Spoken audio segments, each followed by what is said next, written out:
하루 15분 성경 읽기 생명의 말씀사 현대인의 성경. 오늘은 제89일차로 역대상 17장부터 시작합니다. 역대상 17장. 다윗이 자기 궁전에서 살고 있을 때였다.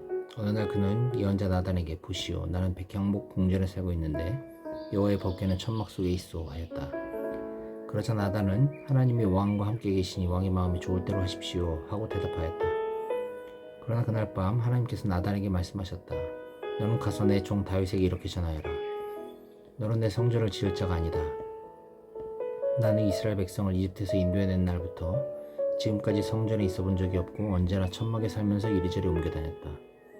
내가 이스라엘 백성과 함께 어느 곳으로 옮겨 다니든지 나는 내 백성의 목자들인 이스라엘 지도자들에게 어째서 나에게 백향목 성전을 지어주지 않았느냐고 말한 적이 없다.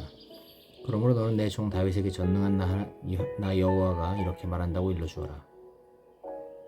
내가 들에서 양을 치던 너를 택하여 내 백성 이스라엘의 통치자로 삼았고 또 내가 어디로 가든지 내가 너와 함께하여 내 앞에서 너의 모든 대적을 파멸시켰다.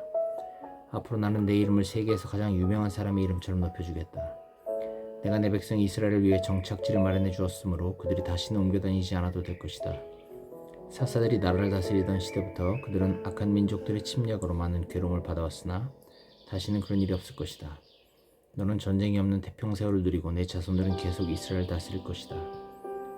이 세상에서 내 목숨이 다하여 내가 죽으면 내가 내 아들 중 하나에게 너의 왕위를 이어받게 하고 그의 나라를 견고하게 하겠다. 바로 그가 나를 위해 성전을 건축할 자이다. 그리고 나는 그의 나라가 영원히 지속되게 할 것이다. 나는 그의 아버지가 되고 그는 내 아들이 될 것이다. 내가 전에 사울에게 내 자비와 사랑을 거두었으나 그에게는 그렇게 하지 않을 것이다.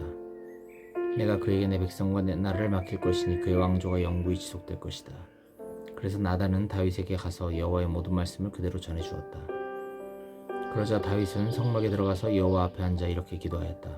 여호와 하나님이시여, 나는 누구며 내 가족이 무엇인데 나에게 이런 축복을 베풀어 주셨습니까? 여호와께서 나를 위해 이미 행하신 일도 과분한데 이제 내 집안의 장래일까지 말씀해 주셨으니 주께서는 마치 내가 대단한 사람이라도 되는 것처럼 여기셨습니다. 주께서 주의 종을 높이신 일에 대하여 이 다윗이 무엇을 더 말할 수 있겠습니까? 주께서는 주의 종을 잘 아십니다. 여호와여, 주께서는 주의 뜻에 따라 나를 위해 이 놀라운 일을 행하시고 이 모든 큰 일을 나에게 알게 하셨습니다. 여호와여, 우리는 지금까지 주와 같은 신이 있다는 말을 들어보지 못했고 주 외에 참신이 있다는 말도 들어보지 못했습니다. 이 지구상에서 주의 백성 이스라엘과 같은 축복을 받은 나라가 어디 있습니까? 주께서는 이스라엘 민족을 주의 백성으로 삼으시려고 그들을 이집트에서 구출해내시고 그들 앞에서 다른 민족을 쫓아내셨습니다. 이처럼 주께서 그들을 위해 행하신 크고 놀라운 일들로 주의 명성이 온 세상에 퍼졌습니다. 주께서는 이스라엘 민족을 영원히 주의 백성으로 삼으셨으므로 주는 저의 하나님이 되셨습니다. 여호와여, 이제 주께서 나와 내 집안에 관해서 약속하신 말씀대로 행하셔서 모든 사람이 주께서는 말씀하신 것을 언제나 행하시는 분이심을 깨달아 주의 이름에 영원한 존귀를 돌리게 하소서. 그러면 그들이 전능하신 여호와는 참으로 이스라엘의 하나님이시다 하고 외칠 것입니다. 그리고 주의 종 다윗의 왕조가 주 앞에서 영원히 견고할 것입니다. 나의 하나님이시여, 주께서 이 모든 것을 나에게 알리시고 또 나와 내 자손을 통하여 이스라엘 왕국을 세우겠다고 말씀하셨으므로 내가 이런 기도를 드릴 마음이 생겼습니다. 여호와여, 주는 하나님이십니다. 주께서 나에게 이런 좋은 약속을 하시고 이 종의 집안을 축복하시기를 기뻐하셨으니 이 축복이 주 앞에서 영원히 지속되게 하소서. 여호와여, 주께서 축복하셨으므로 이것은 영원히 누릴 축복입니다. 역대상 18장.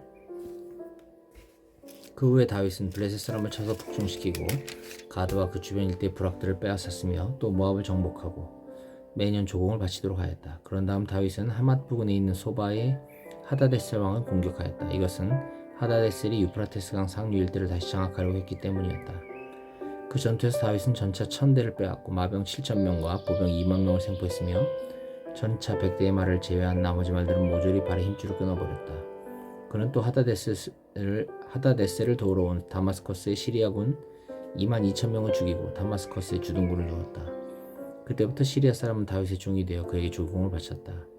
이와 같이 여호와께서는 다윗이 가는 곳마다 그에게 승리를 주셨다.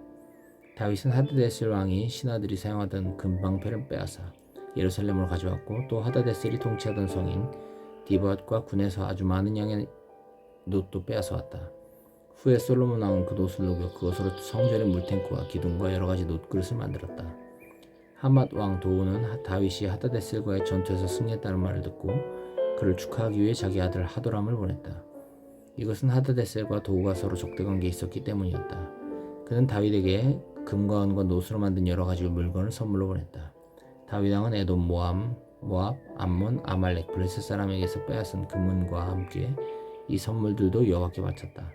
수르야의 아들 아비새가 소금 골짜기에서 에돔 사람 18,000명을 쳐 죽이고 에돔의 전 지역에 주둔군을 두었으므로 에돔 사람들도 다윗의 종이 되었다. 이와 같이 여호와께서는 다윗이 가는 곳마다 그에게 승리를 주셨다. 다윗은 이스라엘 전역을 다스리며 모든 백성을 위해 언제나 공정하고 옳은 일을 하였다.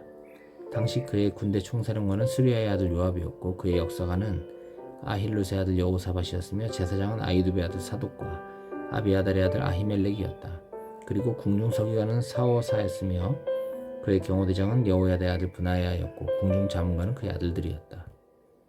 역대상 19장. 암몬의 나하스 왕이 죽자 그의 아들 한운이 왕위를 계승하였다. 이때 다윗은 나하스가 자기에게 은혜를 베풀었으므로 그의 아들 한운에게 호의를 베풀어야겠다고 생각하였다. 그래서 다윗은 그 아버지의 죽음의 조의를 표하려고 한운에게 특사를 보냈다. 그러나 다윗이 보낸 조문단이 암몬 땅에 도착했을 때 한운의 신하들이 그에게 말하였다. 다윗이 이 조문객들을 보낸 것이 왕의 부친을 공경해서라고 생각하십니까? 아닙니다. 이들은 우리 동태를 살펴 이성을 함락시키려고 여기 온 것이 틀림없습니다. 그래서 한눈은 다윗이 보낸 조문단을 잡아다가 그들의 수염을 깎고 엉덩이 중앙부에서 그들의 옷을 잘라 아랫도리를 드러낸 채 돌려보냈다. 다윗은 이 일을 듣고 부끄러워서 어쩔 줄 모르는 그들에게 수염이 다 자랄 때까지 여리고에 머물러 있으라고 지시하였다. 이때 암몬 사람들은 자기들이 다윗의 비위를 거스린 줄 알고 메소포타미아와 아람 마아가와 소바에서 전차와 마병을 고용하기 위해 은 34톤을 주고 전차 32,000대를 빌렸으며 또 마아가 왕과 그의 군대 지원도 받았다. 이들은 한운 왕이 여러 성에서 징병한 암몬 군과 합세하여 메드바에서 진을 치고 싸울 태세를 취하였다. 다윗은 이것을 듣고 요압과 이스라엘 전 군대를 보내 그들을 치도록 하였다. 이때 암몬 사람들은 나와서 자기들의 성문 앞에 포진하고 그들을 도우러 온 외국 용병들은 들에서 싸울 태세를 갖추고 있었다. 요압은 적군이 자기 앞뒤에 있는 것을 보고 정예병을 뽑아 시리아군과 맞서게 하고 나머지 병력은 그의 동생 아비새에게 맡겨 암몬군과 대치하도록 하였다. 그러고서 요압은 아비새에게 이렇게 말하였다. 만일 시리아군이 나보다 강하면 네가 와서 나를 도와라. 그러나 암몬군이 너보다 강하면 내가 가서 너를 돕겠다. 자, 힘을 내어라. 우리 백성과 우리 하나님의 성들을 위해서 용감하게 싸우자. 모든 것은 여호와의 뜻대로 될 것이다. 요압과 그의 군대가 시리아군을 공격하자 그들은 도주하기 시작하였다. 그때 암몬 사람들은 시리아군이 도주하는 것을 보고 아비새 앞에서 도망하여 성 안으로 들어가 버렸다. 그래서 요압은 예루살렘으로 돌아갔다. 시리아군은 자기들이 이스라엘군에게 패한 것을 알고 유프라테스강 동쪽 지방에서 추가 병력을 모아 하다데스 왕의 군대 총사령관인 소박의 지휘를 받았다. 다윗은 이것을 듣고 모든 이스라엘군을 모아 요단강을 건너가서 시리아군과 맞서 싸웠다. 그러나 이번에도 시리아군은 패하여 도망하였고 이스라엘군은 시리아 전차병 7,000명과 보병 4만 명을 죽이고 또 그들의 총사령관인 소박도 죽였다. 그리고 하다데셀에게 예속된 왕들은 시리아군이 패한 것을 보고 다윗에게 항복하여 그의 종이 되었다. 그래서 그 후부터는 시리아 사람이 다시는 암몬 사람을 도우려고 하지 않았다. 역대상 20장. 해가 바뀌어 왕들이 전쟁을 시작하는 봄철이 되었을 때 요압은 이스라엘군을 이끌고 나가서 암몬 땅을 침략하였다. 그러나 다윗은 예루살렘에 머물러 있었다. 이스라엘군이 라빠성을 쳐서 함락시키자 다윗은 현지에 가서 보고 암몬 왕의 머리에서 왕관을 벗겨 그것을 자기 머리에 쓰었다. 그 왕관은 보석을 박은 금연륜과 도는 그 무게가 약 34kg이나 되었다. 다윗은 또 그 성에서 수많은 전리품을 거두고 그 백성들을 거기서 끌어내어 강제로 톱질과 괭이질과 도끼질을 시켰으며 암몬 사람이 다른 모든 성에도 이렇게 하였다. 그런 다음에 다윗과 그 군대는 예루살렘으로 돌아왔다. 그 후에 게셀에서 블레셋 사람과 또 전쟁이 벌어졌다. 그때 후사 사람 시브게가 십배라는 거인을 쳐 죽이자 블레셋 사람 항복하고 말았다. 블레셋 사람과 또 한 차례 전쟁이 있었다. 이번에는 야일의 아들 엘하난이 골리앗의 동생 라흐미를 죽였는데 그의 창자루는 배틀채만큼 굵었다. 가드에서 또 다른 전쟁이 있었다. 적군 가운데 양쪽 손가락과 발가락을 각각 6개씩 가진 거인 하나가 있었는데 그가 이스라엘을 모욕함으로 다윗의 형 시므아의 아들인 요나단이 그를 죽였다. 이상의 세 사람들은 가드의 거인들이었으나 다윗과 그 부하들의 손에 모두 죽고 말았다. 역대상 21장. 사탄이 이스라엘 백성의 재앙을 불러일으키려고 다윗의 마음을 충동하여 인구조사를 하도록 하였다. 그러자 다윗은 요압과 다른 군 지휘관들에게 너희는 브엘세바에서 단에 이르기까지 이스라엘 전역을 돌아다니면서 인구조사를 하여 그 결과를 나에게 보고하라 하고 명령하였다. 그때 요압이 이렇게 말하였다. 만일 여호와께서 이 백성을 지금부터 100배나 많게 한다고 해도 그들이 모두 왕의 백성이 아닙니까? 그런데 왕은 어째서 이런 일을 하여 이스라엘을 범죄하게 하십니까? 그러나 왕이 강압적으로 나오자 요압은 왕의 명령을 수행하지 않을 수 없었다. 그래서 그는 이스라엘 전국을 순회한 후에 예루살렘으로 돌아와서 인구조사 결과를 다윗에게 보고했는데 전쟁에 나가 싸울 수 있는 사람이 이스라엘에서 110만 명이며 유다에서 47만 명이었다. 그러나 요압은 왕의 명령에 불만을 느껴 레위 지파와 베냐민 지파는 인구조사에 포함시키지 않았다. 그리고 하나님도 이 일을 기쁘게 여기시지 않았기 때문에 이스라엘을 벌하셨다. 그러자 다윗은 여호와께 이렇게 부르짖었다. 내가 이 일로 큰 죄를 범했습니다. 이제 종의 죄를 용서해 주소서. 내가 아주 미련한 짓을 하였습니다. 그때 여호와께서 다윗의 예언자 갓에게 말씀하셨다. 너는 다윗에게 가서 내가 이렇게 말한다고 전하여라. 내가 너에게 3가지를 제시하겠다. 너는 그 중 하나를 택하라.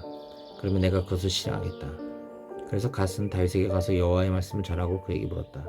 어느 것을 원하시겠습니까? 3년간의 기근을 택하시겠습니까? 왕의 대적에게 석 달 동안 쫓겨다니는 것을 택하시겠습니까? 아니면 여호와께서 그의 칼날로 왕을 치시고 왕의 땅에 무서운 전염병을 보내며 그의 천사를 통해서 이스라엘 전역을 사망으로 휩쓰는 3일 동안의 재앙을 택하시겠습니까? 잘 생각해보시고 내가 여호와께 대답할 말을 일러주십시오. 그러자 다윗은 이렇게 대답하였다. 내 입장이 정말 난처하게 되었어. 하지만 나는 사람에게 벌을 받고 싶지는 않소. 여호와께서는 자비로운 분이시니 여호와께서 직접 벌하게 하시오. 그래서 여호와께서는 이스라엘 땅에 무서운 전염병을 내리셨는데 이것 때문에 죽은 사람이 7만 명이나 되었다. 그런 다음에 하나님은 예루살렘을 치시기 위해 천사를 보냈으나 불쌍한 생각이 들어 마음을 돌이키시고 예루살렘을 치러 가는 천사에게 그만하면 됐다. 이제 내 손을 거두어라 하셨다. 그때 여호와의 천사는 여부스 사람 오르난의 타작마당에 서 있었다. 다윗은 칼을 빼어들고 하늘과 땅 사이에 서서 예루살렘을 가리키는 여호와의 천사를 보았다. 그래서 그는 이스라엘 지도자들과 함께 굵은 베옷을 입고 얼굴을 땅에 대고 엎드려 이렇게 기도하였다. 인구조사를 하게 하여 죄를 지은 자는 바로 나입니다. 이 불쌍한 백성이 무엇을 하였습니까? 나의 하나님 여호와여, 차라리 나와 내 가족을 벌하시고 주의 백성을 살려주소서. 그때 여호와의 천사는 갓을 통하여 다윗에게 오르난의 타작마당으로 가서 여호와께 단을 쌓으라고 명령하였다. 그래서 다윗은 갓이 말한 대로 여호와의 명령에 순종하여 오르난의 타작마당으로 갔다. 그때 오르난은 네 아들과 함께 밀을 타작하고 있었는데 그는 몸을 돌이키다가 천사를 보게 되었다. 그리고 그의 네 아들들은 그 천사를 보고 달아나 숨어버렸다. 다윗이 오르난에 다가가자 그는 왕을 보고 타작마당에서 나와 얼굴을 땅에 대고 그에게 절하였다. 그때 다윗이 오르난에게 말하였다. 이 타작마당을 나에게 팔아라. 값은 충분히 주겠다. 내가 여호와께 단을 쌓아 이 백성에 내리는 재앙을 그치게 하고자 한다. 이 타작마당을 가지십시오. 대왕께서 마음대로 사용하셔도 좋습니다. 여기 불로 태워 바치는 번제물로 소가 있고 재물을 태울 땔감으로 타작하는 기구가 있으며 또 곡식으로 드릴 소재로는 밀이 있습니다. 제가 이 모든 것을 왕에게 드리겠습니다. 아니다, 내가 충분한 값을 주고 이 타작마당을 사겠다. 내가 너의 것을 거저 얻어 여호와께 드릴 수는 없다. 나는 아무 대가를 치르지 않은 번제를 드리고 싶지 않다. 그러나 다윗은 오르난에게 그 타작마당의 값으로 금 약 7kg을 주고 거기서 여호와께 단을 쌓아 번제와 화목제를 드리고 여호와께 부르짖어 기도하였다. 그래서 여호와께서는 하늘에서 불을 내려 제단의 제물을 태우고 그에게 응답하셨으며 천사에게 칼을 거두어 칼집에 꽂으라고 명령하였다. 다윗은 여호와께서 자기에게 응답하시는 것을 보고 거기서 다시 제사를 드렸다. 모세가 광야에서 만든 성막과 번제단이 그 당시에 기본 언덕에 있었으나 다윗이 감히 그곳에 가서 하나님께 경배하지 못한 것은 그가 여호와의 천사가 가진 칼을 두려워했기 때문이었다.